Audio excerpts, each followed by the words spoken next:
Hello and welcome to my channel. Today I'm going to be discussing Batman the White Knight. The Joker gone sane! What? Yeah, so this is one of my favorite comic books of Batman. There's many storylines I really like. The Killing Joke. There's a new one called the Free Jokers I really want to get.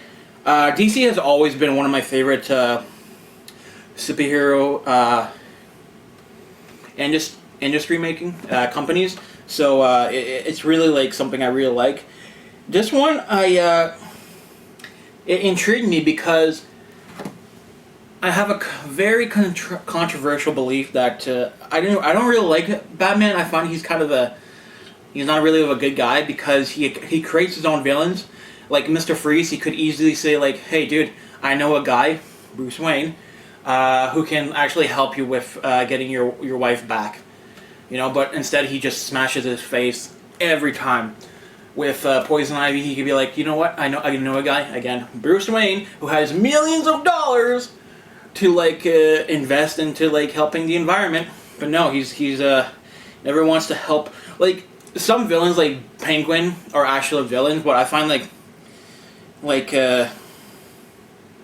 people like Poison Ivy and Mr. Freeze they're more anti-heroes if you really think about it. They're not really villains.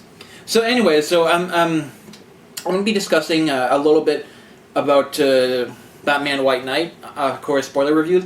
This really intrigued me because it's a DC Black Label, meaning it's not an actual canon, part of the main series. But it reverses the roles where it's Joker, the good guy, and Batman, the villain. And I was always saying for years, I have this friend, well, I can't really say his name, but I always told him, it'd be cool, if they reverse the roles. And, literally, a year or two later, they literally release Batman White Knight. I was like, what?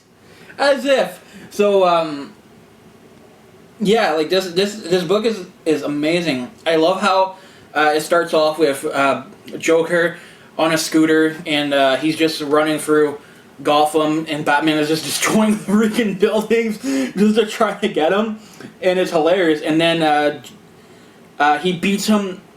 Batman beats Joker severely, and then he has these pills that Joker takes, or if I remember, I haven't read this in a while, so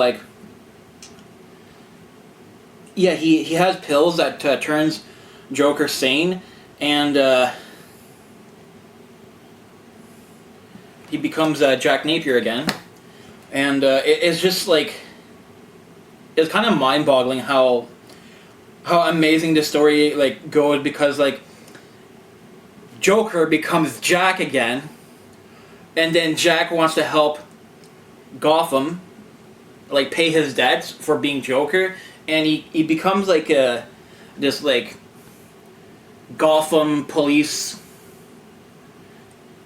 chief slash politician who wants to defund Batman and all that, and it's just what is going on here? The Joker being good, what? I know there's an Otherworlds series where Joker is actually Batman, and then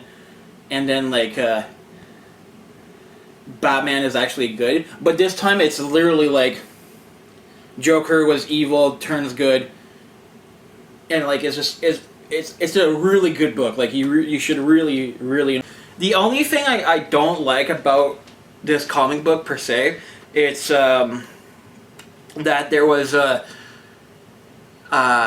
Joker finds out that Batman has investments, but it was actually investments for when Batman actually makes problems, destroys some buildings. It's actually a charity to fix up those buildings, and Joker thought it was actually a fraudulent thing, but it turns out it was actually a good thing, and that kind of threw me off, because I was well, you guys advertise this as Batman's the villain and Joker's the good guy. Why don't you just go ahead with that? And then they turn around at the last minute, and it's you guys, come on. So I didn't really enjoy that. But it was so far pretty good. Like even there's two Harley Quinns. One's like in love with the Joker, and one's in love with like the Jack Napier, like the good Joker, I guess, like the real guy. And Joker looks at the good Harley Quinn, and she finds out she's pregnant, and he's like, huh, you have two kids, so I guess like one's mine and one's Jack. Like should we just like abort the one that's not mine, or how about both? It's kind of terrible. The Joker's like a terrible character, but like he's a terrible character that you love. Like, you know that villain that you love, like when Negan was introduced in the Walking Dead TV show, people were like, I hate him because he killed Glenn, but like he's funny, so I hate to love him. You hate to love the Joker, that's the thing. So yeah, so like I would really like suggest to buying this graphic novel. Like it's pretty big. It's a pretty big storyline. So yeah, please subscribe, share, and like, and we'll see you in the next video.